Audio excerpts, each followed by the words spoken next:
We are now live.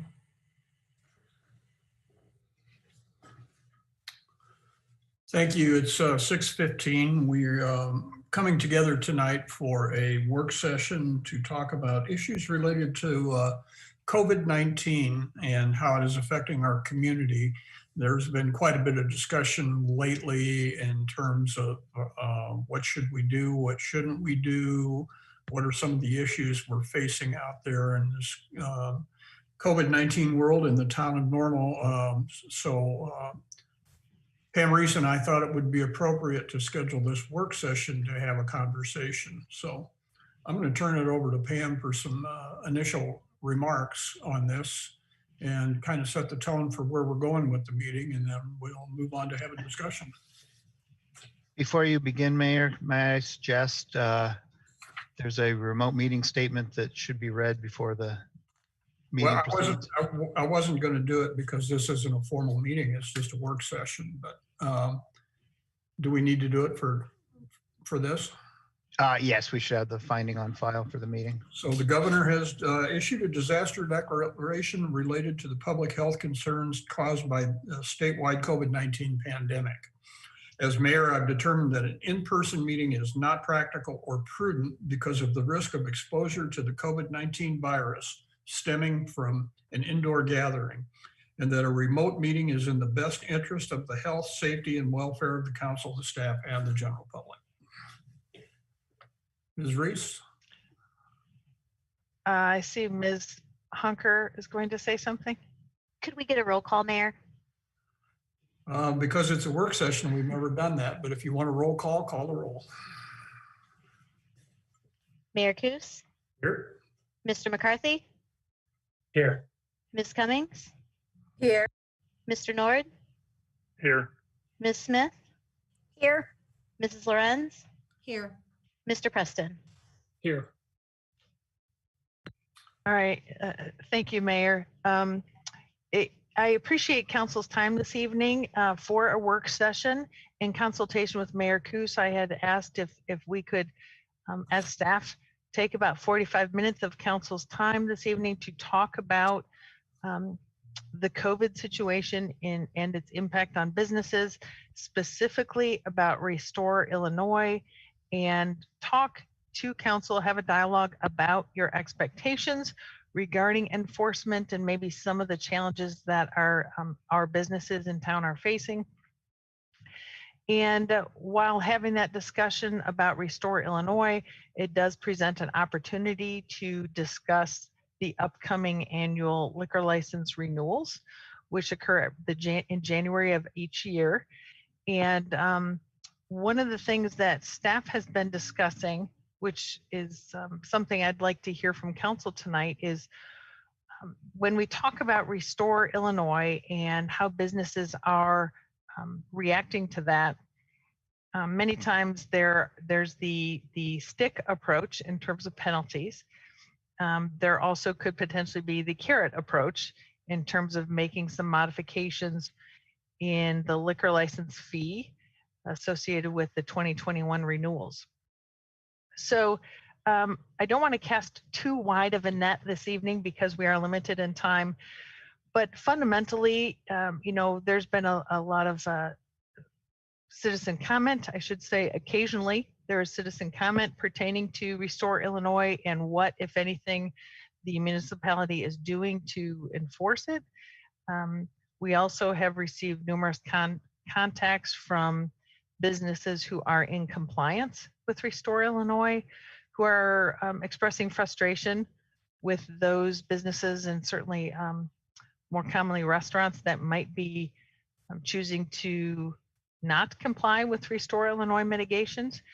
And so that staff can react appropriately, I had asked Mayor Coos for time to discuss with you your expectations regarding enforcement. If council is interested in town staff taking a more active enforcement role, we would recommend a process to do that, and would discuss a potential ordinance allowing us or directing us and determining a potential penalty associated with Restore Illinois violations.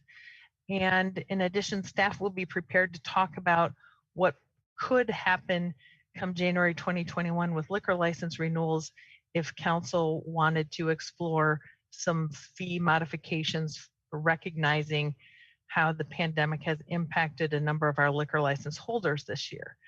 And for those that are listening, a number of our liquor license holders have experienced times when they were shut down in early spring as maybe determined to be a non-essential business or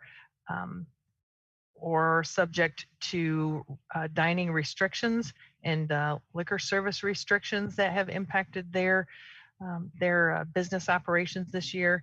And so what we'd like to do tonight is just take a few minutes of your time to gather input from you on how you feel about town taking a more active role in enforcement and perhaps finding a carrot approach to the liquor license renewals in 2021. So with that, I do want to indicate to council that I have a number of staff participating in this call this evening to respond to any questions or comments you might have pertaining to Restore Illinois or how the town has been moving forward through this Restore Illinois process and coordinating with the health department and businesses and such. But that's the fundamental purpose of asking for this work session this evening.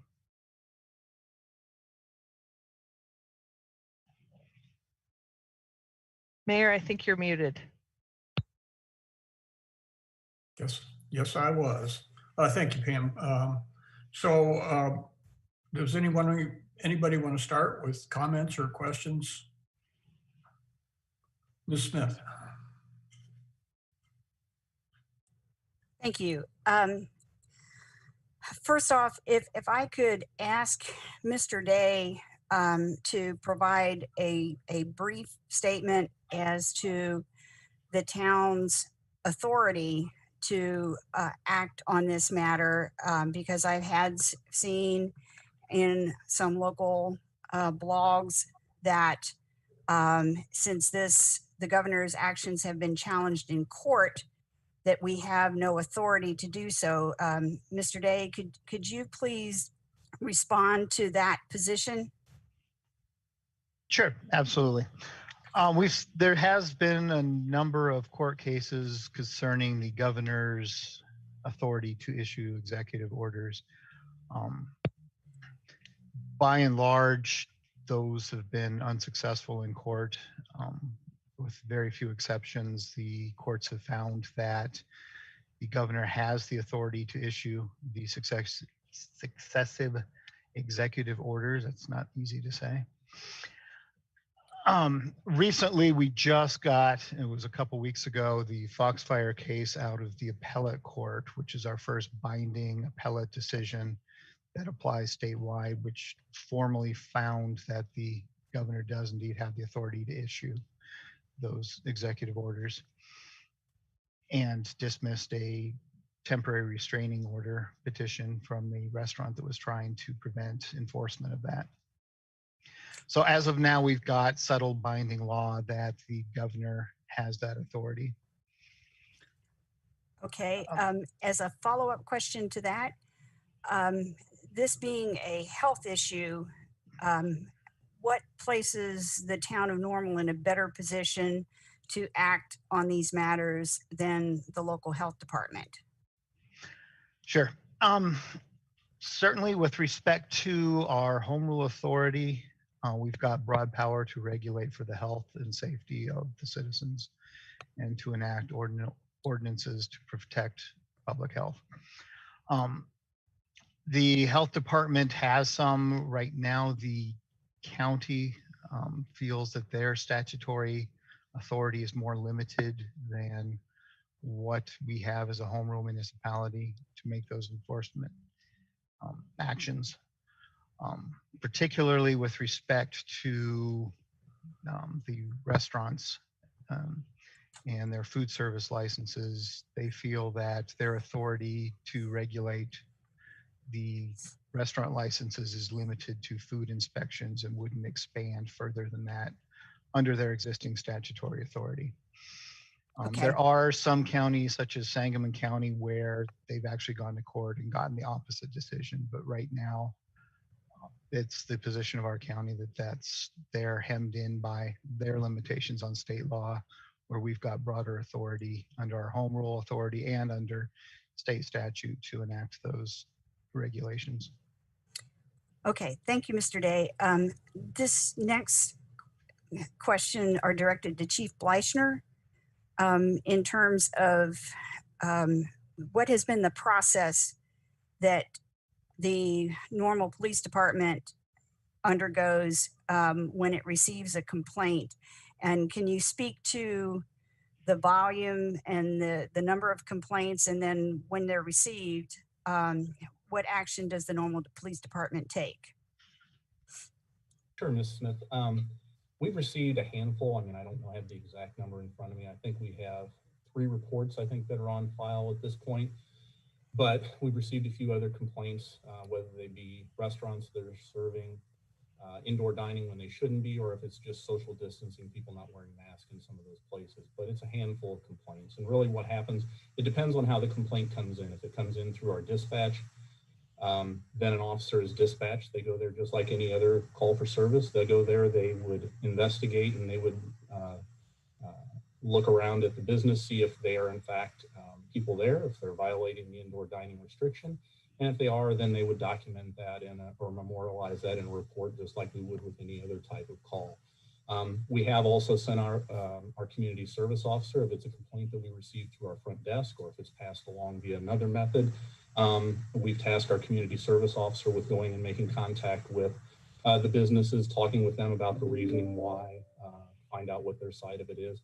And then again, documenting that. And once we've done those, then we share that information with the health department if we think it's that the restaurants are in violation of the indoor dining. We pass that along to the health department. So absent any local ordinances, your actions at present are limited to reporting the information and documenting it. Is that an accurate statement? That's our approach. That's what we've taken to this point, yes. And there's been no action by any town staff to close down a business, correct? None from the police department that I'm aware of at all. And And Ms. Smith, if I could jump in, and I apologize for the interruption, but I do appreciate your question. In spite of some of the understandings out in the public, the town has not shut down businesses. I have personally not shut down businesses. We have just simply gathered information. okay.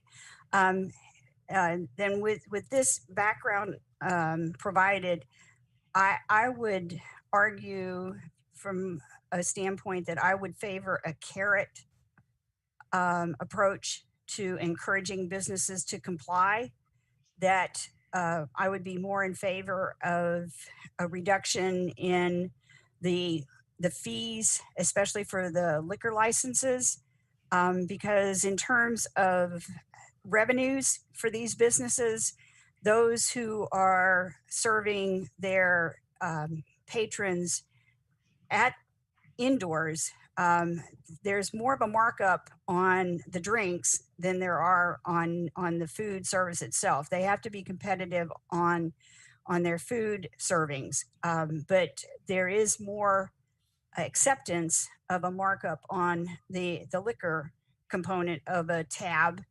And so this is one of the reasons why these restrictions are particularly onerous. And it's unfortunate because from a business strategy standpoint, services had been thought to be exempt from the impact of globalization because you couldn't outsource a dining experience. But here we find ourselves in this pandemic with what was thought to be a safe haven of a local service now facing complications because this health crisis is complicating Ms. their Smith? abilities. I'm going to ask you to sum up here. You've gone well over your 10 minutes on this one, and try to get some other people an opportunity to speak here in our short time. That's all I had. Thank you. Thank you. I will just add on this issue that conversations I'd had with the governor's office, other mayors in the community or in the state, the director of the Illinois State Police, the Illinois Municipal League. It's pretty clear to me that any enforcement of Restore Illinois in our community or in McLean County is going to have to be done by local ordinance. It's very clear on that the state's not going to do that work. It's very difficult the way the law is structured for the health department to do that work. So that it's going to really come on our shoulders to do or not do anything. Mr. Nord. Thank you.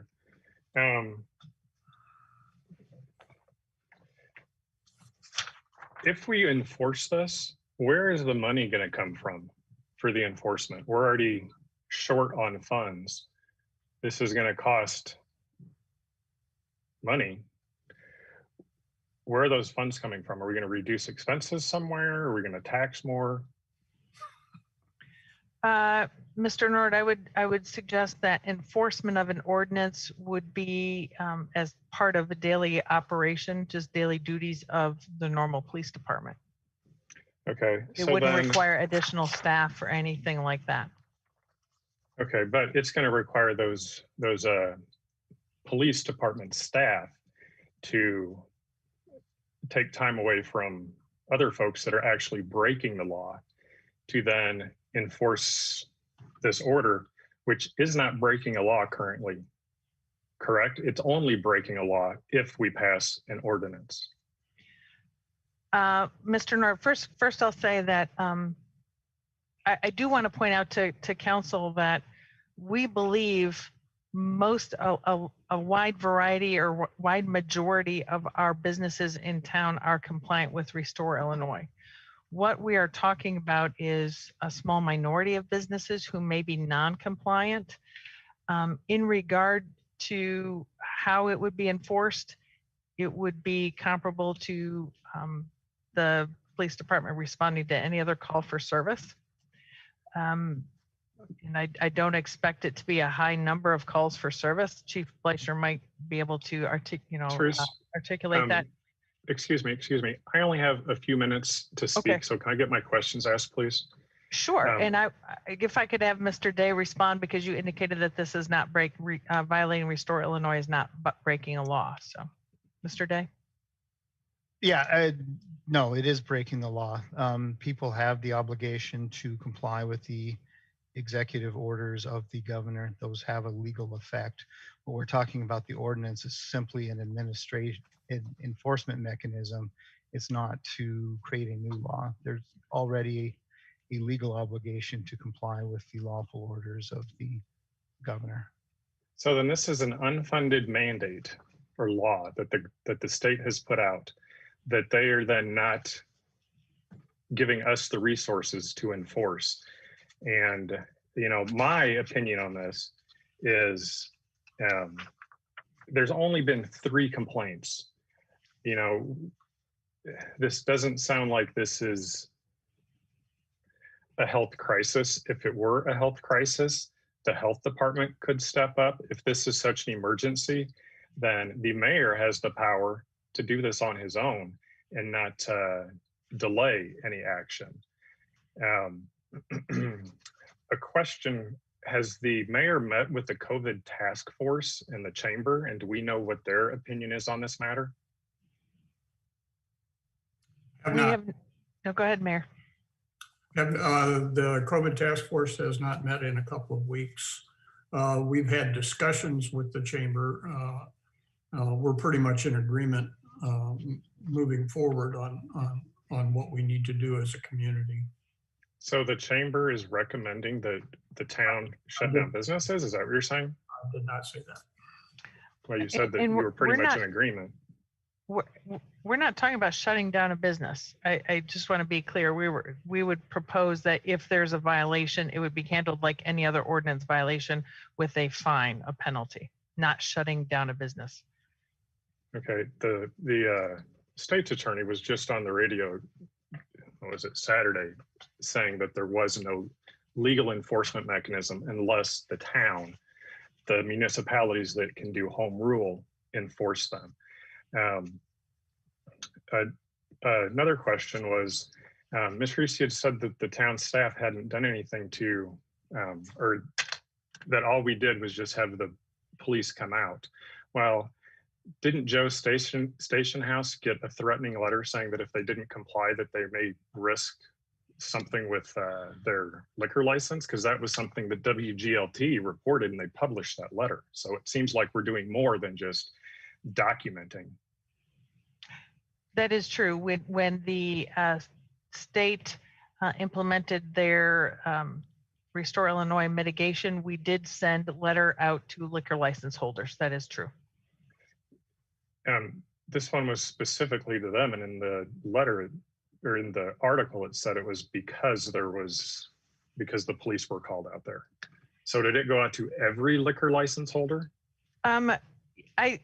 Let me clarify. We did send a letter of notification to all liquor license holders that they had to comply with the state, because they also have to make sure they have state liquor license approval as well. And we sent a separate letter to Joe's Station House about their Restore Illinois violation. Okay, then this is for the rest of the council. I hope you have looked, or at least that you will before we make a decision, at the Department of Health's website, and they've got the COVID tracing data there to show to show which business types or location types actually have traced to outbreaks. And restaurants are low on the list. Restaurants have a 4.55 incidence, and there are 72% above, well, it's just 4.55. So there are other places that have got huge pieces of the pie. And we're now, talking about just restaurants. Most of them are complying. And, I think it's a shame if we shut them down, because not only will we be shutting them down for indoor dining service, you're talking about mandatory letting staff go, wait staff, waitresses, waiters, bus boys, all those folks are going to be out of a job because of a decision we made that the state hasn't said that this is necessary. Our General Assembly hasn't created the law for this. The health department hasn't stepped up and mandated this. And, now we are a body that is not tasked with health related issues, but yet we are going to make something that all these other higher bodies are doing. So no, I am not in favor of this. And just for clarification, Mr. Nord, there has never been, nor will there be, action by the town of Normal to shut a business, to shutter a business. We do not have that authority or the power to do that. Once this ordinance is in place, then that power is there. No, you're wrong. Then what's the point of this ordinance if it's not going to be used for that? Mr. McCarthy? Thanks, Mayor. I'll start there. I guess it's unfortunate that we're having to have this conversation. All we have to do is look at the numbers just in the last few weeks since we've got together. Cases are skyrocketing, hospitals are capacities, and I'm sad to say that more of our local people are dying. This is a serious thing. We're not playing around here, folks. This is impacting everyone, and it's certainly impacting our local businesses. I feel for each and every one of them. As a small business owner, this is affecting me. It's affecting everybody. There isn't a winner and loser here, what our discussion is tonight. Let's be clear, for everybody watching, everybody in this council, there isn't a good answer here. It's true that the vast majority of our businesses are complying with Restore Illinois. It is. It's 90-some% of our businesses are complying because they know it's the right thing to do. I've got some other comments, but before I go there, I've got some questions because I know we're on a limited time and I want to give a chance to other people.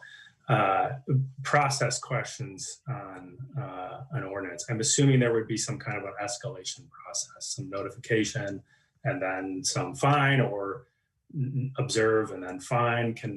Do we have those details worked out, or are we still working those out?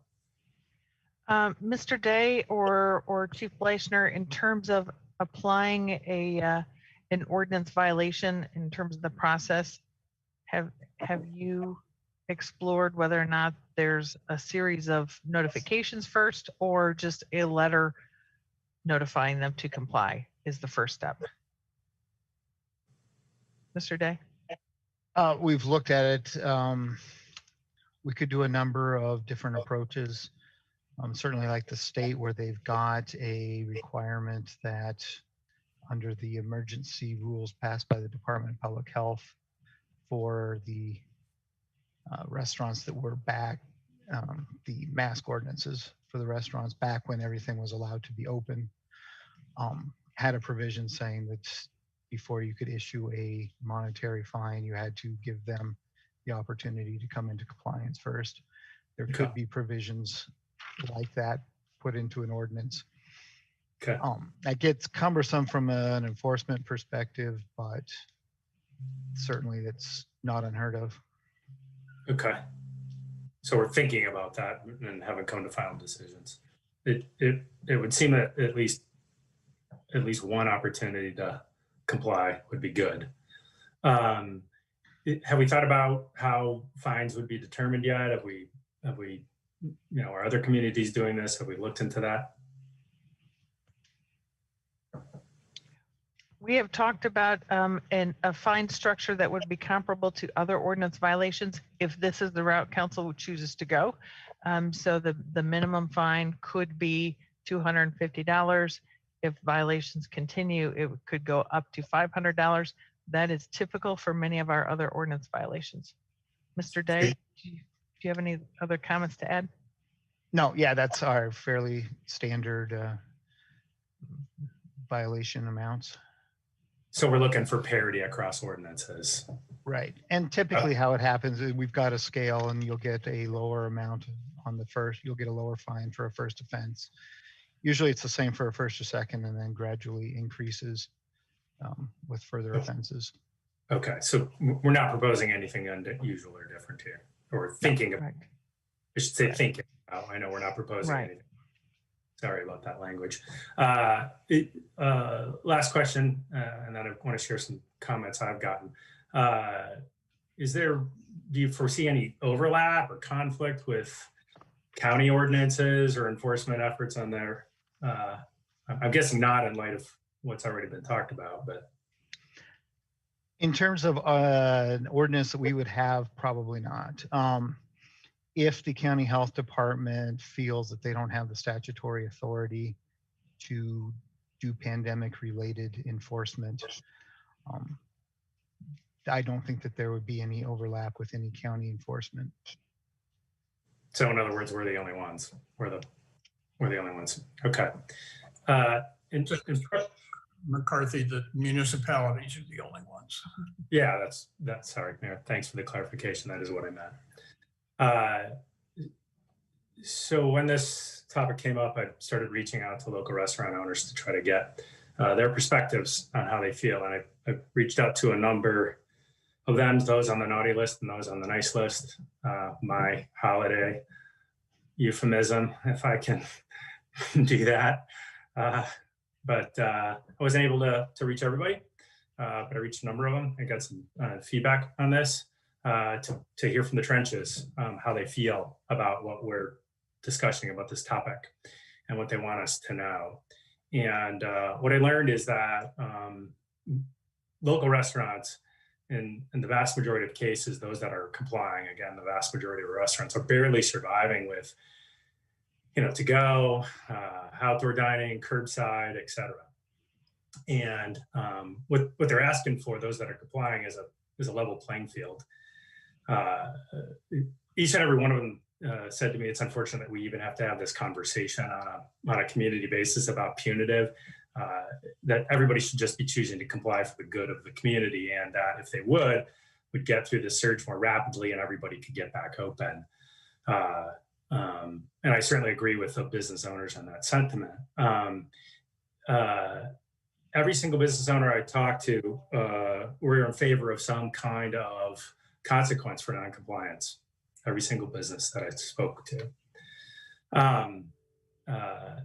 They also shared that it's difficult to comply when others are not.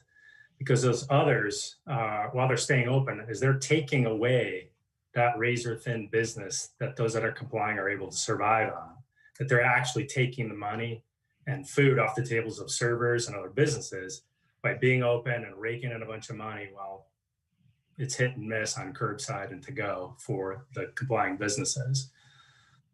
They also wanted to share, or several shared, that employees that are working at open places are putting everybody at risk, because a number of them are working at multiple restaurants, and they are putting suppliers in multiple restaurants and multiple businesses at risk by exposing.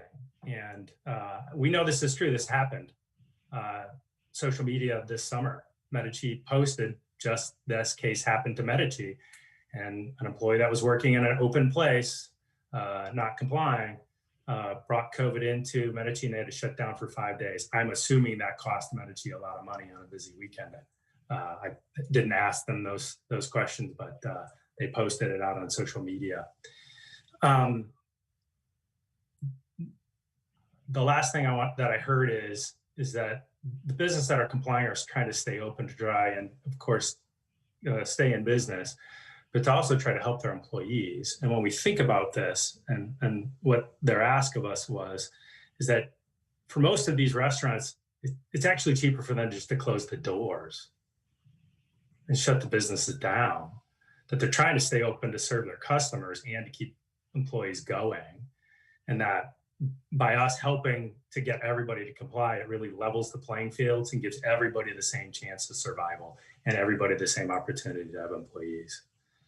That overwhelming input from business leads me to support this, depending on the language and the final draft of this, but that we look at some kind of penalty for non-compliance. And they were all very supportive of some kind of reward on liquor licenses. Each and every one said every dollar makes a difference right now. So any break on liquor licenses in 2021 would be greatly appreciated and help out. Thank you. Thank you. Ms. Lorenz. Unmute myself. Thank you very much, Mr. Mayor. A couple of questions. Want to watch my time. Well, first, my comment. This does feel like big government, and it makes me shudder a bit, more than a bit, because it does feel like government getting in the way of business. And so maybe some of you are feeling that way as well. I would hate to have to do this on that reason alone, kind of from an ideological point of view. Having said that, these are not normal times. This is probably something that we'll face once in 100 years. So I think under the extraordinary circumstances, I would encourage my colleagues to think about this absent of any partisan ideological views. That's my comment. Think long and hard about the science, think long and hard about public safety and the role that we play in that. My questions. First, it has to do more with law enforcement. So I don't know if Mr. Day or maybe Chief Fleischner want to weigh in or both. Help me understand what the role potentially of the state police could be, because as I kind of followed the trail on this, it appears to me that it's a state declaration from the governor acting upon an authority of public safety that he has made these declarations. So why couldn't the state police, or maybe they could, and what would it look like if we deferred to the state police rather than writing our own ordinance? Let me take that, if you will, Okay. because I had a long conversation. You did. Okay. Yes. With the director of the Illinois State Police. Okay. And realistically, their position, again, is not enforcement. That is the jurisdiction of the state's attorney's office. And they are more than willing to respond to complaints of non-compliant businesses, and they will go to non-compliant businesses and research that. But they have no direct enforcement power. They can turn that information over to the state's attorney in the jurisdiction in which they're called to investigate. And then it is up to that local state's attorney to do it. Okay. Okay, go ahead. what we're doing, what we're discussing here tonight is, do we as a home rule government take a different approach? Got it. So if I can paraphrase then, the state police would turn it to the county. The county has already said that they feel like they have limited authority, so they would do nothing. So if we want to do anything, and this maybe gets to answer Mr. Nord's question, if we want to do anything, and the point of the ordinance would be to deter non-compliance, not to shut them down, but to deter non-compliance. This is a discipline thing. Then the way to do that is with a home rule local ordinance. Is that clearly our only option at this point? Ms. Lorenz and Mr. Day can jump in. Staff would recommend that as the best option and most efficient option that we feel we could then move forward to enforce. Okay. My last question, I'm coming up on 3 minutes, is what about sunsetting? Could we write into a potential ordinance a sunset date so that this doesn't get on, infinitum, but that it would be triggered to come up after X number of days or weeks? Have we thought about that? Yes, we have. We had, if council wanted to move forward with an ordinance, we tended to prefer to link it toward the governor's executive orders for Restore Illinois. And when that is lifted or when mitigations change, we could sunset the ordinance. Mr. Day, any other comments? Yes, we've looked at the sunset. It would, in fact, the draft we've been working on has sunset provisions similar to the ones we did in the orders earlier this fall. For gathering size gatherings. and. Right, so it would be a sunset date out a certain number of months with the option of the mayor or city manager being able to terminate the ordinance earlier if circumstances would warrant. Yeah. With respect to your earlier question about, is this our only enforcement option? It's not, but it's probably the cleanest, and it would be beneficial both for the town in trying to enforce it. Right now, under the governor's executive orders, it's enforceable by local authorities. The problem is there's no existing framework under state law for how exactly that's supposed to happen. So if we had an ordinance where we were issuing violations, we could use our own existing processes, which would be much more efficient. And it would also give a better indication to the businesses of what the rules are. Right now, there's a lot of open questions and a lot of white noise about what is or isn't enforceable and who can do what. Having an ordinance, if the council takes the position that we should be enforcing these provisions, having an ordinance in place would give better guidance to all parties involved as to what the actual rules are. Okay.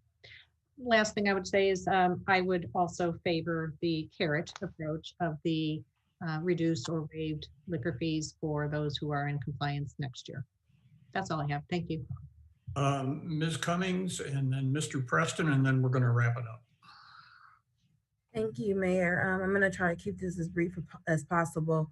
The first thing is I do have a question, and it kind of circles back to some of the stuff that Mr. McCarthy or his line of questioning was. I know we've kind of identified currently some offenders of the Restore Illinois. With us, when we move forward with a decision, and if it is favorable for whether it be a incentive or a repercussion, if you will, would it be like once the date of the ordinance take place, would that be the clean slate? Meaning that even though we've identified some offenders already, we wouldn't actively or go back and assign according to that, but now you're informed, now you know that this is in place from this day forward. That's correct. Usually our ordinances have an effective date, and so it's at that effective date that it would apply. Thank you. And so last would be a few brief comments so that whoever else needs to follow up can follow up. But one thing that I want people to understand, one, as Ms. Reese has stated, that this would be for the future. What we're trying to do is not shut down businesses. What we're trying to do is encourage us to be good neighbors in this community. And so we're asking that all businesses, whether you believe philosophically Restore Illinois is something you want to do, it is right now the law of the land in Illinois. We ask that you be a good steward and a good citizen by adhering to that. I look at this as no different than any other regulation that we put forth, and we or violations that may, even with how we're going to take a look at if there's a penalty placed, what that would look like. We are encouraging actually good behavior and we expect that our businesses will be responsive and understand their responsibility to the community as a whole, especially to their neighboring businesses. We want to keep everyone open. We want to do what's right and keep our community healthy. That is very important as we move forward. Once again, we are not shutting down business. Right now, as of today, we have not made a final decision on what will happen, but we hope to have some type of accountability, whether it be an incentive, an incentivized way to encourage businesses to adhere to Restore Illinois, or whether there's a penalty for if you don't, or if there's a little bit of both available.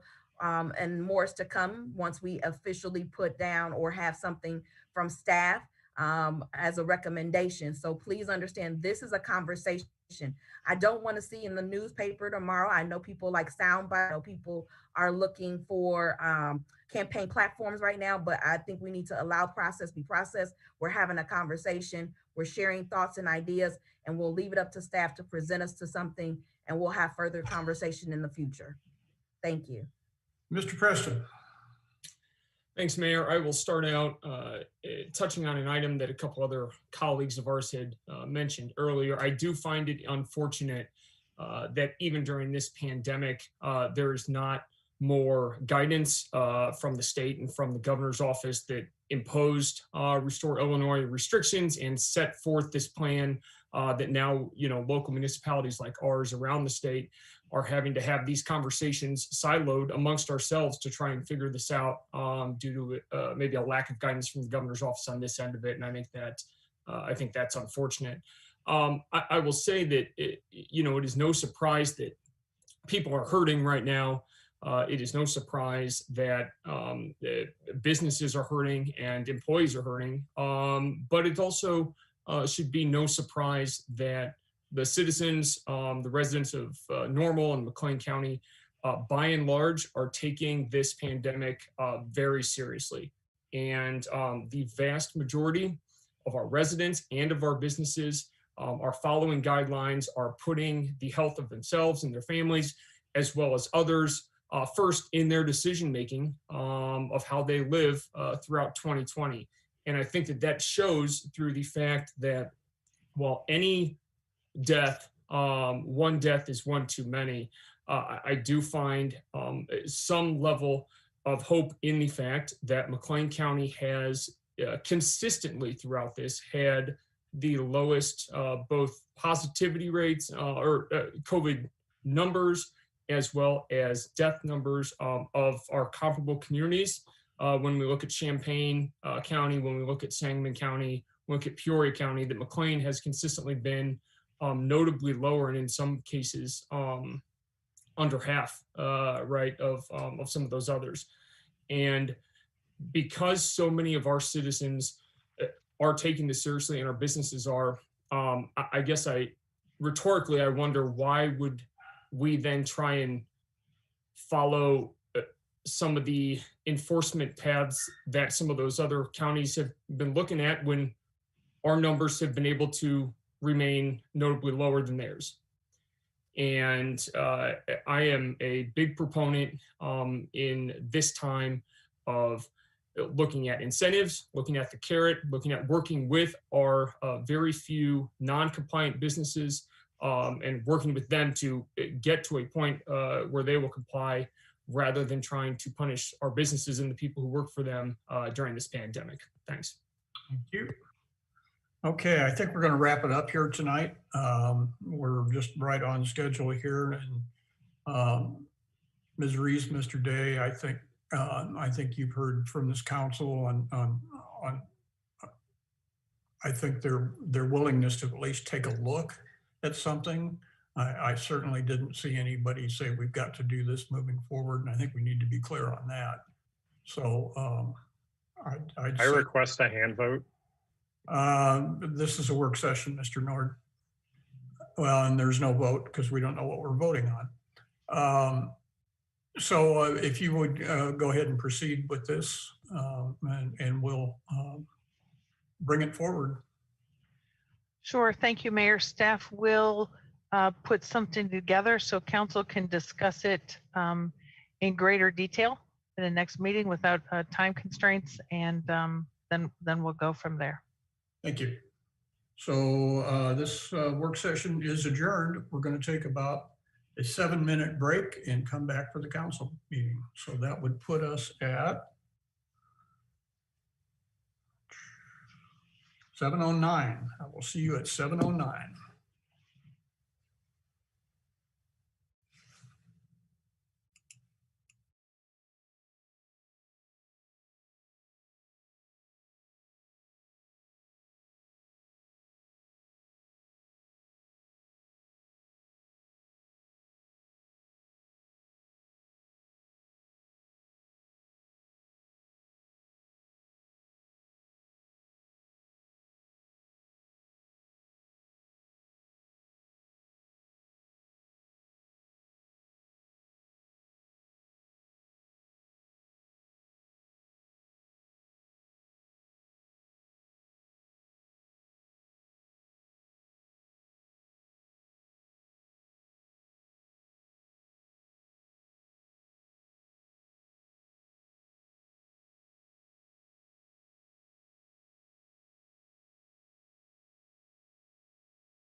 Mayor Kus, Here?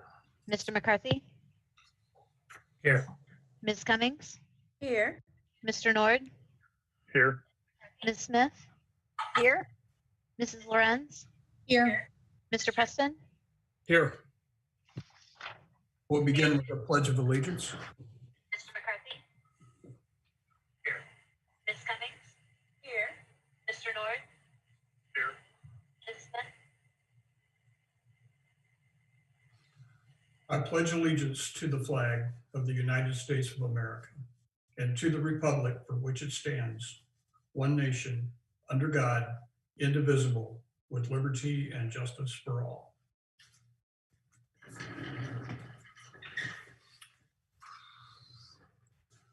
Again, for the record, the governor has issued a disaster declaration relating to the public health concerns caused by the statewide COVID-19 pandemic. As mayor, I've determined that an in-person meeting is not practical or prudent because of the risk of exposure to the COVID-19 virus stemming from an indoor gathering, and that a remote meeting is in the best interest of the health, safety, and welfare of the council, the staff, and the general public. Again, we have no public comment tonight. We'll go first to the omnibus agenda, items that will be taken with one vote unless a council member would like to pull an item for discussion. Mr. McCarthy. Sorry, thank you. I'd like to pull item A, the minutes.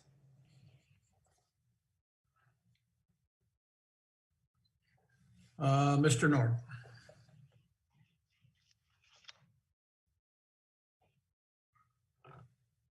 You're on mute, Mr. Nord. Sorry about that. Councilmember McCarthy had pulled the one that I was going to pull. Thank you. Motion for approval. So moved. Second. Items considered under the omnibus tonight are a report to receive and file town of normal expenditures for payment as of December 2nd, 2020. A resolution authorizing the execution of an intergovernmental agreement with McLean County for centralized booking services, and a resolution authorizing the allocation of $143,262 in community development block grant coronavirus funds to the COVID-19 related housing assistance program. Please call the roll. Mr. McCarthy, Aye. Ms. Cummings, Aye. Mr. Nord, Aye. Ms. Smith, Aye. Mrs. Lorenz, Aye. Mr. Preston, Aye.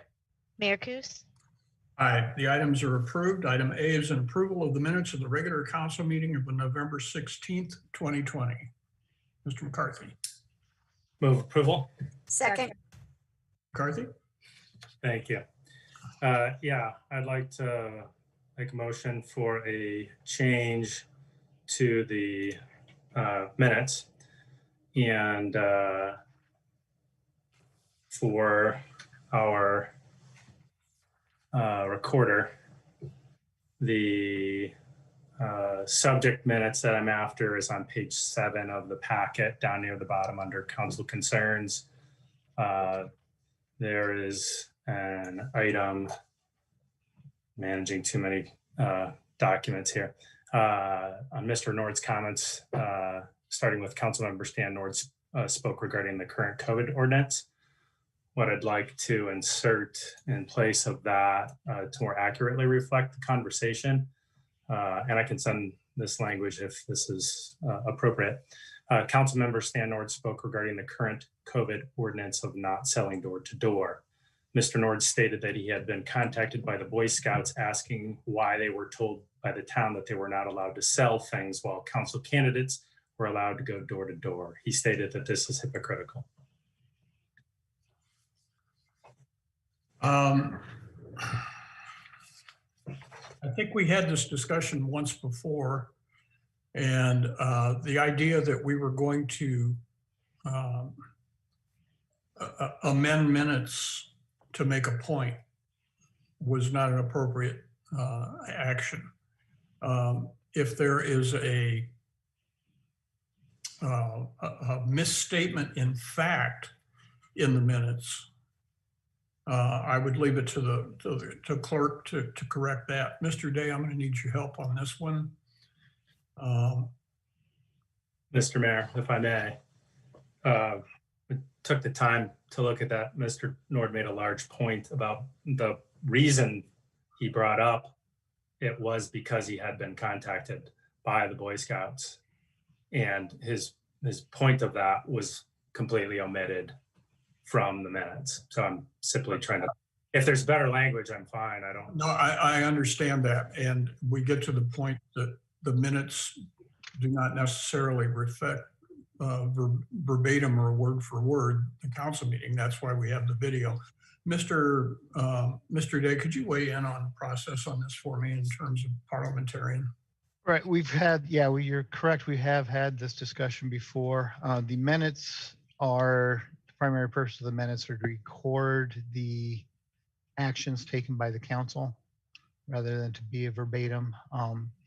Changes are appropriate where it's to fix either factual errors or misunderstandings in the minutes rather than to include a larger discussion of everything that was said. If the motion is to correct a misunderstanding, then it would be an appropriate motion. If it's simply to add color or to want more details on somebody's non-action item discussion points, I think that would be an inappropriate motion. So certainly my motion is to correct.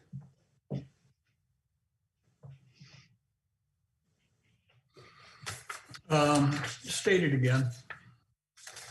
Certainly. Councilmember Stan Nord spoke regarding the current COVID ordinance of not selling door to door. Mr. Nord stated that he had been contacted by the Boy Scouts asking why they were told by the town that they were not allowed to sell things while council candidates were allowed to go door to door. He stated that this is hypocritical. It's certainly not a verbatim. I mean, spent a lot of time listening with it. It was a factual statement, and or it was a fundamental misrepresentation. So I'm suggesting a correction to accurately reflect, certainly not the intent of verbatim record. So I think I'm going to have to take this in a different tack and ask for an amendment. Okay. I don't know. I'm not quite sure where to go with this, Mr. Day. If I may, Mr. Mayor, there's a motion on the floor already to amend the minutes. So we have. This is a gray enough area. It's probably the council can decide whether it's appropriate to amend the minutes in this fashion or not. Thank you. We have a motion and a second. So the motion, a vote of yes would be to amend the minutes. A vote of no would be to keep the minutes as they stand. And Ms. Honker, you have a point you were going to make. Yes, I have a motion and a second for the original call, but I do need a second on the amendment. Could I have a second on the amendment? I'll second that. Thank you. All right. We have a second on the amendment. So again, a vote of yes is to amend the minutes according to Mr. McCarthy's request. A vote of no is to accept the minutes as Point of order. presented. Doesn't this allow for discussion before a vote? I'm sorry, you're right, Mr. Nord. I didn't see the hands up. Ms. Lorenz and then Mr. Nord.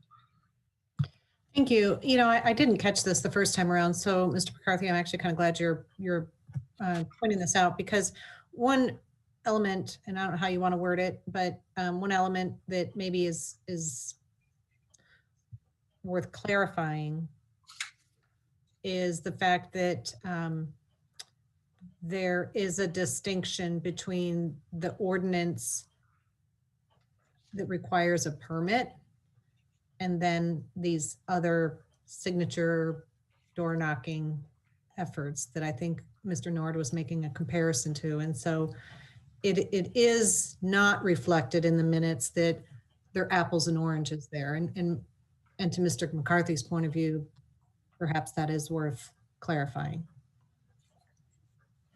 I think I have that right, that the ordinance as we know it, that was passed earlier this year, was to restrict those door-to-door sales that require permits, and that basically anything else did not fall under that. And so there really wasn't the hypocrisy that maybe was asserted. So that is an interesting thought that I hadn't thought about. So appreciate you bringing it up, Mr. McCarthy. Mr. Nord. Thank you. My first concern is this is highly unusual. When I was first brought onto the council, we had another council member and myself had frequently wanted to amend the minutes to make them more clear. And we were told that there's a audio and video log and that the minutes were just to give a synopsis, but they were in no means meant to give a verbatim. And now we're being asked to make them verbatim, but we haven't gone back to the audio and video log to see if what's being presented is actually what was said. So, I find it would be hard for us to just make this decision to amend the minutes to something verbatim without going back to the record and seeing what it was that was said. And we're now rehashing a conversation that happened, and that's not a part of the minutes. You've gotten on me before for talking about things in the expense report when all we're supposed to be doing is approving them or not approving them. So this is just highly unusual, and I question whether this is appropriate for what we're doing. Thank you. Mr. Chris. Thanks, Mayor. This amendment leaves a bad taste in my mouth. I think that from my read of it, it's no surprise to anybody that there are some differences on this council. And I feel like this getting down in the weeds on specific minutes, which we have shot down that idea in the past. And I think that Mr. Day kind of provided some good clarity on maybe what our most appropriate approach would be with this specific instance tonight. I mean, in all candor, I feel like this is nothing more than tying into some of the disconnect that exists on our council. I think it's unfortunate that it would manifest itself in this way, and I don't think it's appropriate. Ms. Smith. Echoing some of Mr. Preston's comments, I'm aware that there was correspondence following our council meeting where the executive director of the Boy Scouts in their Peoria offices actually was quite disturbed to learn that Boy Scouts had complained about something that had previously been cleanly negotiated with town staff.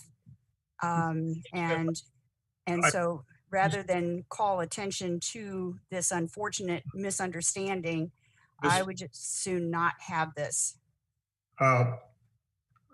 Thank you for the comment, but we're kind of getting away from the original intent here.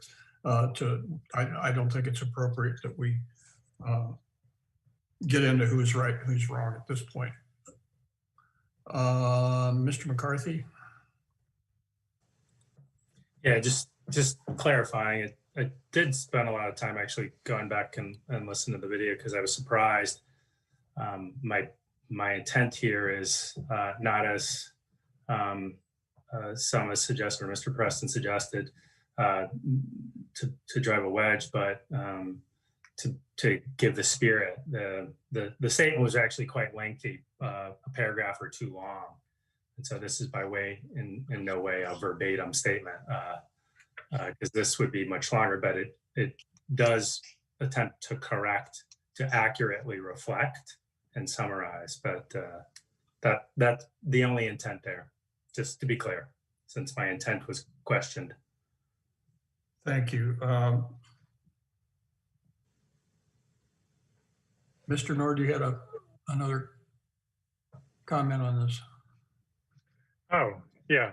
Since this is going to kind of my character, I just want everybody to be aware that my sons have been involved in the Boy Scouts and the Cub Scouts, and I've got lots of friends, and I'm still involved in the Scouts. So it would not be unusual for me to have conversations with other Scouts, Scout parents, Scout leaders as well, and not just talk to, say, the district leaders. And I'm just saying, whatever I said, go back to the audio log, but just want to put that out there. Again, our vote of yes is to amend according to Mr. McCarthy's request. A vote of no is to take the minutes as presented. Please call the roll. Ms. Cummings, Aye. Mr. Nord, No. Ms. Smith, No. Mrs. Lorenz, No. Mr. Preston, No. Mr. McCarthy, Aye. Mayor Kus. No. The amendment fails and the minutes are approved. Point of order, I had requested the minutes as well. So we haven't approved the minutes. We just didn't approve the amendment. The business is actually done, Mr. Nord, but I'll allow, is this a different issue for you? Yes, this is a different issue with the minutes. Go right ahead. Okay. On page 4 of the minutes, the second to last paragraph, it says that Council Member Nord requested information regarding the additional bids for this work. City Manager Pam Reese responded. Corporation Counsel Brian Day responded that one exception to the procurement policy is when a sole source vendor is used, such as in this case. Mr. Nord requested that a motion be made the table this action so local bidders can have a chance to bid on the contract. There was no interest from the council to this table. That second to last sentence, it doesn't make sense. Mr. Nord requested that a motion be made the table. The should be stricken and the word to put in. I made a motion to table this action. And it was not so local bidders can have a chance to bid on the contract. It was so local companies. So strike the word companies or bidders and make that company. That's a factual change. The minutes don't make sense the way that they're written, nor is it accurate. Mr. Nord, I would agree with you that changing the to is appropriate in the language on this. I'm going to counsel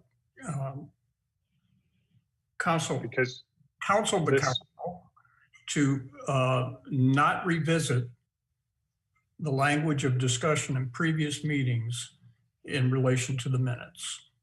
If there's a significant statement of error in the minutes, if there's a typo, as Mr. Nord just put out, I think that's appropriate. But to pull this item and to sneak in commentary and further debate is not appropriate in the approval. This isn't to do that. I was not talking about letting local bidders have a chance to bid. I was wanting local companies. There was no bid. So this is factually wrong as to even what happened before we had our discussion. Mr. Nord, to my mind, your position is no different than Mr. McCarthy's position a few moments ago. So we have that change to the typo in the minutes, and the minutes are approved. We now move on to Mayor, excuse me. I think the last action was just voting on the amendment. I'm looking at is that correct? City Clerk to confirm. Correct. We got votes on the amendment, but we did not vote on the actual minutes as presented. And we will correct that typo for the final minutes that are posted. So please call the roll on the minutes. Mr. Nord, Well, do we need to approve the typo? That's what we're doing right now, Mr. Nord. Are we approving the minutes or the typo? We're, Staff We can can just- fix the typo without a motion. Scrivener's errors can be fixed without a motion. Okay, So the motion on enough. the floor would be to approve the minutes. please call the roll. Mr. Nord,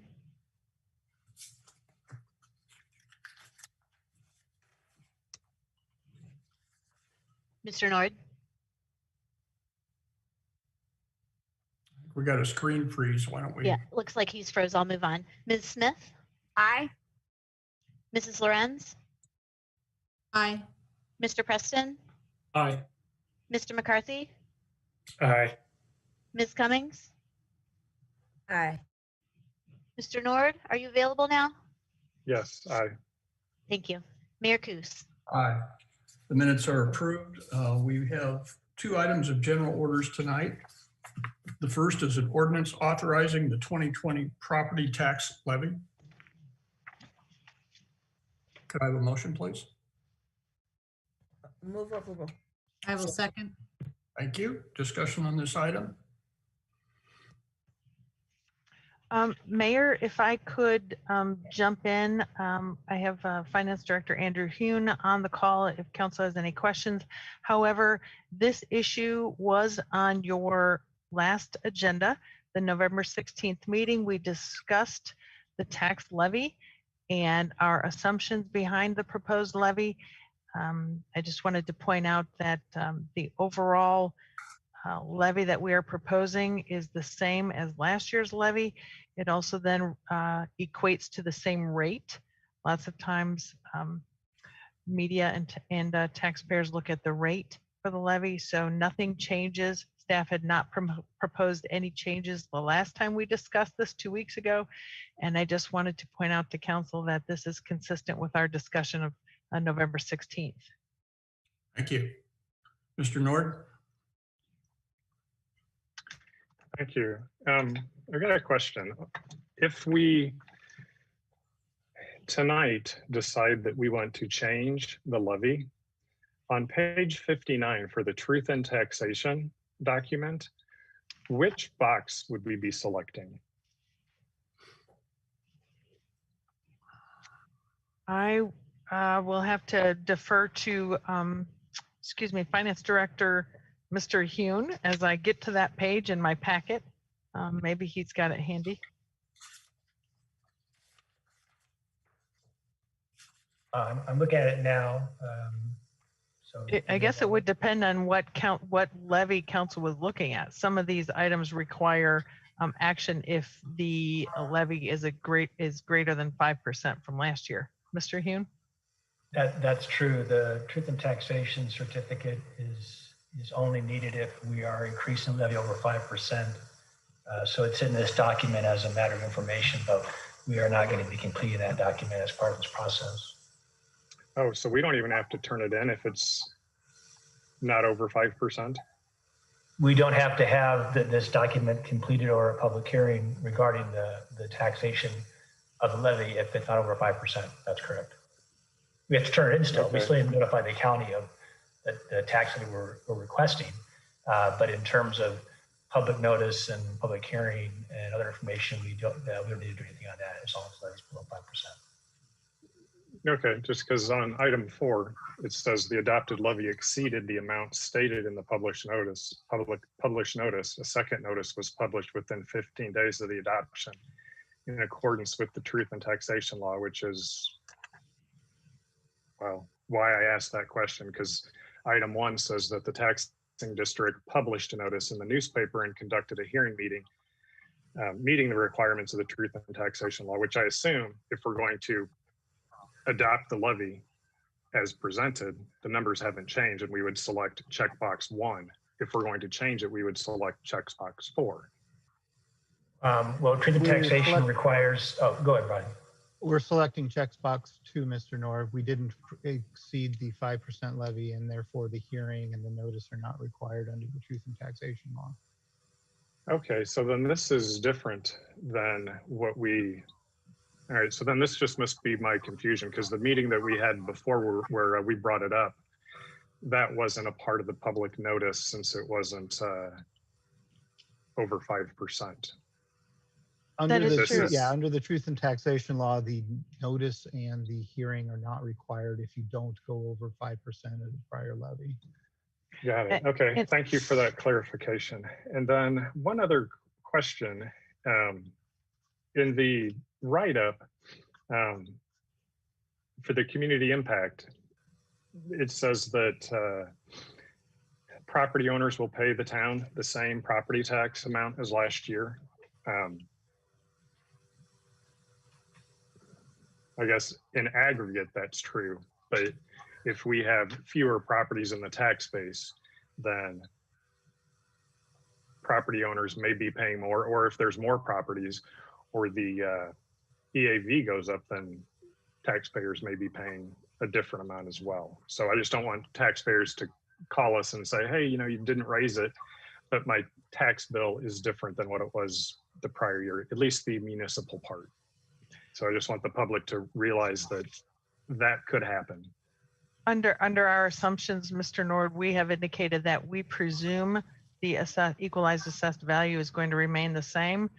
And since we are asking council to adopt the same levy, we play it through, and that's why we indicated that property owners should have the same tax bill from the town in terms of our share of their property taxes would be the same.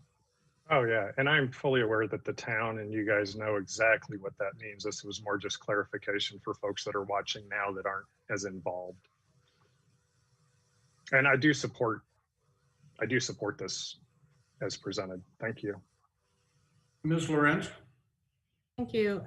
You know, just to clarify something on the EAV, that is something that comes from the Township Assessor's Office, and there is a process that individual property owners can follow to challenge the assessed value.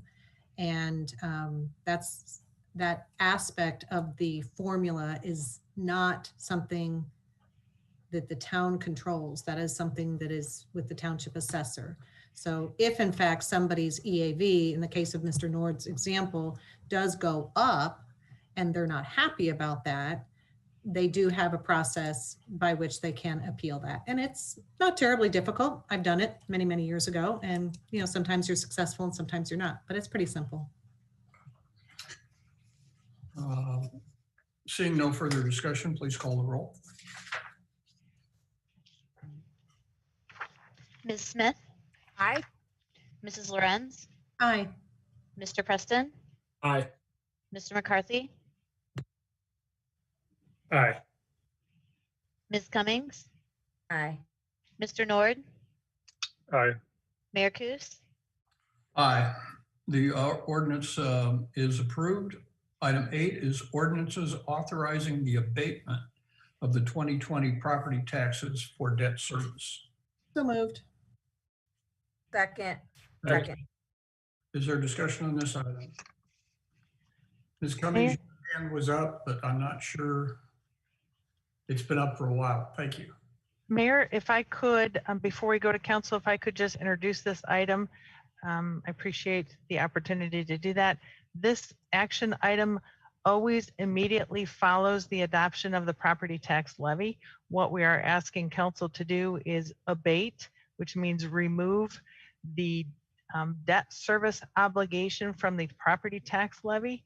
And so by this action, and frankly, there are a number of ordinances in your packet, we are asking council to take one action to adopt all of the associated ordinances.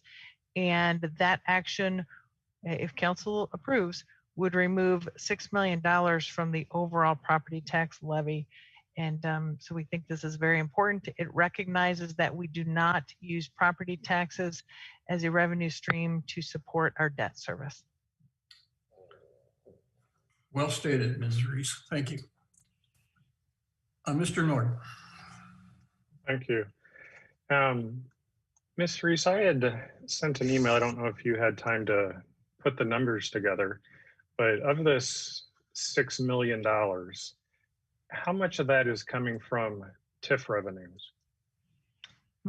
Mr. Hune, did you have an opportunity to address that? It was, I think, a request for information this afternoon. Yes, a little over $2 million of TIF revenue goes to support the debt service payment annually in this fiscal year. Okay, thank you. So when the TIF expires, we'll have that $2 million shortfall that's we're going to have to figure out where it's coming from, is the way that I could interpret what that means. Yes, that is correct. We're currently reviewing our options on how to manage that particular revenue loss through. Correct. It would be staff's. We would certainly provide council information on what revenue stream would be supporting that debt service following the expiration of the TIF. Okay, thank you. And then if I read the ordinance correctly, the way that the bonds were put out there, the third whereas is that the bonds, if we don't abate them, the bonds fall on the property tax levy if we're short. And then that's the way that they're written. So we have to do something extra to make sure that they don't fall on the property taxes. That's what we're doing tonight, is doing that extra step to abate them. Correct. Right. Okay. All right. Thank you very much for the info. And I'm in support of this. Further discussion? Seeing none, please call the roll. Mrs. Lorenz, Aye. Mr. Preston, Aye. Mr. McCarthy, Aye. Ms. Cummings, Aye. Mr. Nord, Aye. Ms. Smith, Aye. Mayor Kus. Aye. Those ordinances are approved. We have no new business tonight, so before taking a motion for adjournment, are there comments or concerns? And Ms. Smith was quick with her hand, so go right ahead. Yes, thank you, Mayor Kus. First of all, I wanted to speak first about the anniversary that was marked by the American Legion today at the McLean County History Museum. December 7th does mark the anniversary of the bombing of Pearl Harbor nearly 80 years ago. And as FDR stated, this is a date that will live in infamy, but it also marked the beginning of America's finest hour as all citizens pulled together to defeat foreign enemies who attacked our shores and threatened our liberties. I thank the members of the Legion for offering this commemoration and those who attended, bringing photos of family members who served in this conflict. Thank you to the veterans for their service, and thank you to the family members who I'm sure had their own service in supporting a family member who was involved in this conflict. Secondly, I wanted to commend the Town of Normal staff for their work on first securing the Cures grant dollars of $450,000 to assist our small businesses with 50 employees or fewer.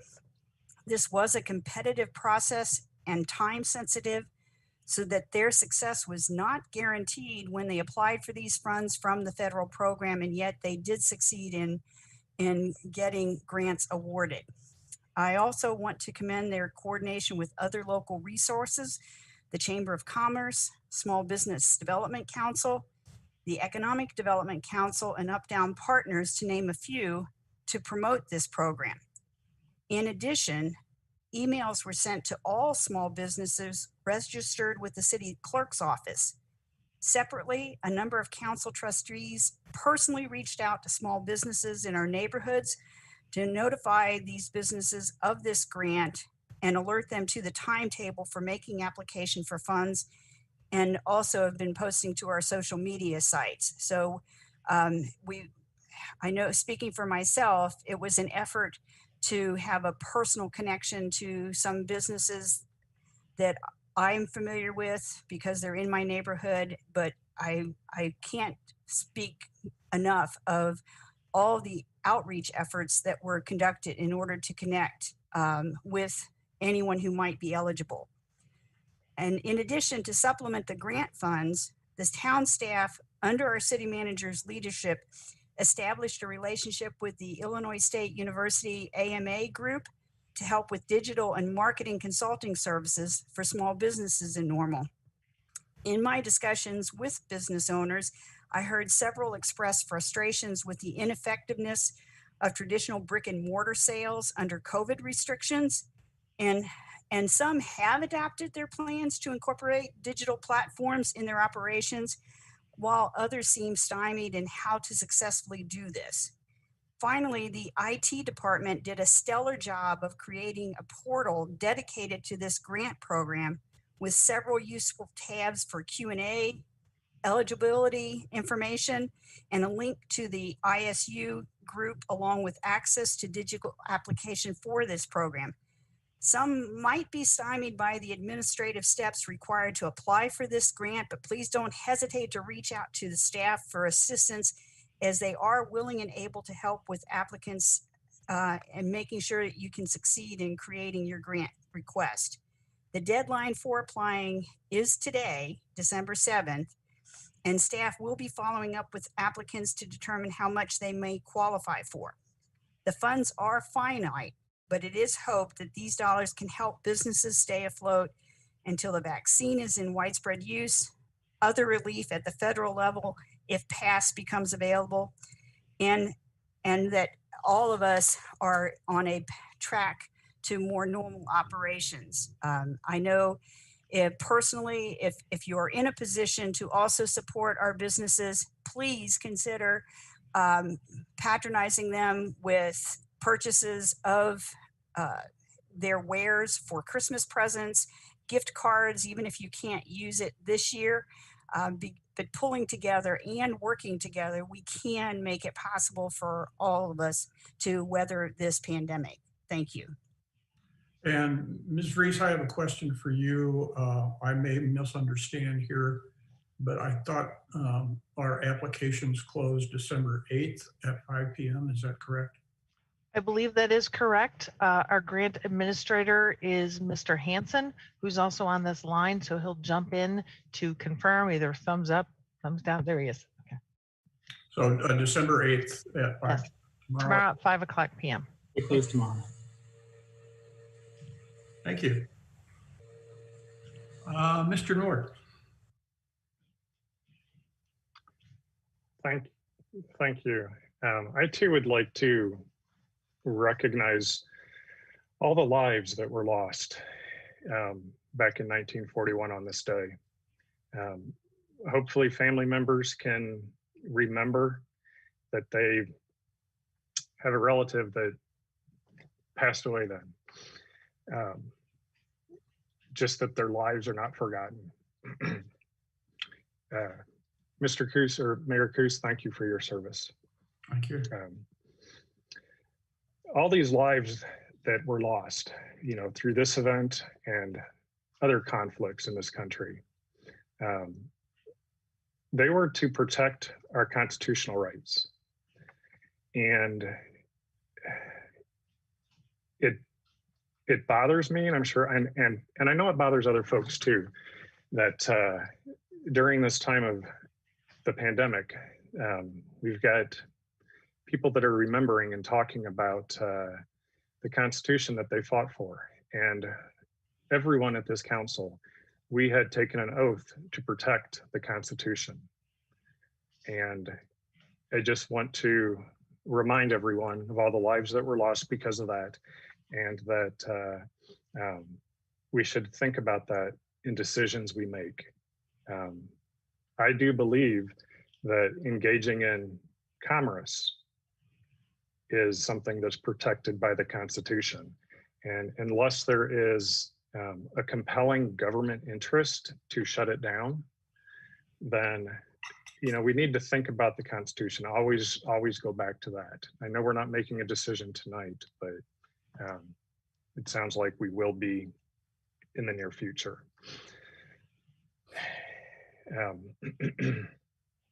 Anyway, another thing that I want to talk about, at some of the council meetings that we've had, we've said or spoken that we're going to do one thing, and the public hears this, but then we end up doing something else. And I'm concerned that we're going to erode the credibility of the town and what people hear at these meetings in the council. And, we're going to lose the trust of our constituents. Some of the examples of this would be, and this isn't just at the local level, the state does this as well. The federal government does this as well. So we are part of the government and we should try to do our part to preserve credibility. But we're spending gas tax on something that is not not the roads.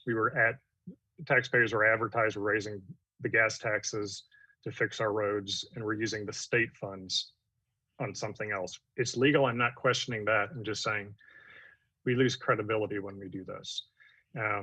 Last year at about this time, we had said we were not going to raise property taxes, but then we ended up raising property taxes without notice. That hurt our credibility. We've said that at a council meeting when we talked about protests and the ordinance or the ordinance against more than 10 people in various places, that protests were protected by the Constitution. But then shortly it came out that they're not. Indoor dining recommendations, we were told we're going to be referred to the health department. And then we learned that the town, shortly after we were told this in the public at the council meeting, that the town is sending out the police. We're documenting, we're investigating, we're sending letters telling businesses to comply or else. So, when I say we, local, state, federal, we can all do better. And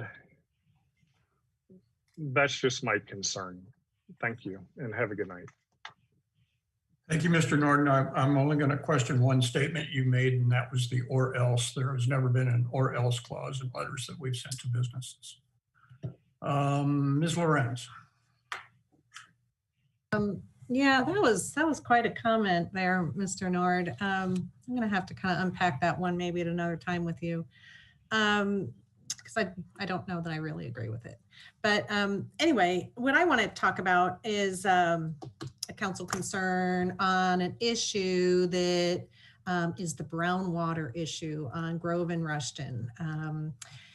This is something that is important without a doubt, but it's getting a little out of control in terms of the narrative that's going on out there. And I'm going way back when my kids were little and they used to watch those VeggieTale movies, and they were basically biblical based stories, cartoon characters, and one had to do with Larry Boy and the rumor weed. And this thing, just imagine the idea of, when you tell little fibs and it kind of grows and it gets bigger, and then it's, it just grows like a weed. And that was the idea, and that was the message to the children watching that. And I can't help but think of that illustration in terms of the growing rumor weed as it pertains to this issue of brown water for 3, maybe 4 households who have had some rusty water problems. And let me try to curtail the growth of this rumor weed by saying a couple of facts. And the facts are that our water department has responded to each and every situation that's been brought to their attention concerning this. They stay in close conversation currently with 3 households. I believe the 4th one was heard from some time ago, but has not since been back in touch. So perhaps the problem there has resolved. The overall issue is being addressed by a short-term solution of installing I think a new fire hydrant and doing some regular flushing. I'm not going to pretend to understand all of that, but it is making a difference. In fact, Mr. Burkhart, from what I understand, our water department director, has been paying personal visits, or some of his staff have, to the households, taking samples and finding them all to be clear, and even beyond the visual testing their particles and finding them to meet and exceed actually requirements. So we're on it. We're aware of it. We've responded. We're on it. with a temporary fix. And then the longer term fix is going to take a little bit longer in terms of the replacing, I believe, of the water main or some other major infrastructure. And I want to segue this into our process of capital improvement plans, and then ultimately the budget, operating budget that we do every year. This is a project that actually has been on our plan. We forecasted that it would be needed to be replaced next year. So we've been off by about 6 or 8 months, it looks like, you know, and so the CIP, capital improvement plan, is a living document. So very easily we can move that forward and not have to wait just to next year, because that's what the plan said. That's not what we'll do. We will bring it forward. We will expedite it. And from what I understand, the facts are that while the temporary solution is holding good right now, the permanent solution is under design. It takes a little bit of checking with EPA and some other types of engineering design work that has to get done, and you want to make sure you do that right. And the permanent fix is expected to be brought to us once the design is complete for approval, and the fix to be in by next spring. I think that seems like a very reasonable response to an issue that's very, very important. Of course, our water is crucial, but I want to make sure we tamp down any rumor mill that's going on that maybe it's just kind of more hyperbole, and I'm not sure why it's happening. You know, why do rumors happen? I'm not sure, you know, but let's make sure that we stick to the facts. And then, like I said, this, you know, looked at the fact that the process is working insofar as we identified it as part of a future plan. We're bringing it forward. That's part of the process. And speaking of the upcoming budgeting, you know, public service announcement out there. If this is the kind of thing you want to stay involved in for residents out there, now is the time to start tuning in to what our capital improvement plan will be and what our operating budget will be. So be on the lookout and listen up for when we announce those upcoming conversations, be it at these meetings or special work sessions of the council, to stay in touch with what are the big projects that are out there and what is the operating budget going to include. So you know, that I'm a budget nerd, I think, as somebody called me recently. And so it's kind of fitting for me to put in a public service announcement for pay attention to the budget process, because it's soon to be upon us here. Thank you. Mr. McCarthy. Thanks, Mayor. I should have coordinated my comments with Ms. Lorenz and Ms. Smith tonight, since we seem to be hitting on a number of the same things. The only thing I would add to Ms. Lorenz's comment about the water quality issue is that the residents that have had the issues are happy with the current, with the temporary resolution, and they're happy with the quality of the water today. It's much improved, and they're currently satisfied with what's going on with their property. The results of this temporary fix has done the trick for them, and we're glad of it. Good water is vital to everybody, as we all, I know everybody here feels the same way.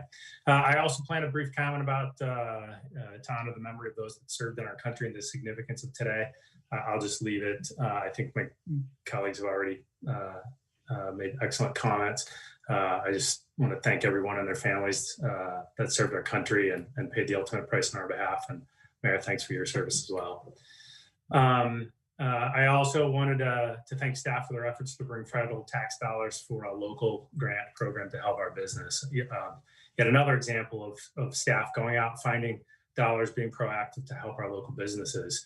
A few of us I know went out, and Mr. Lorenz went out, and Ms. Smith went out, and maybe others did, I don't know. But went out and knocked on businesses' doors to try to make sure that everybody knew. Made some phone calls as well.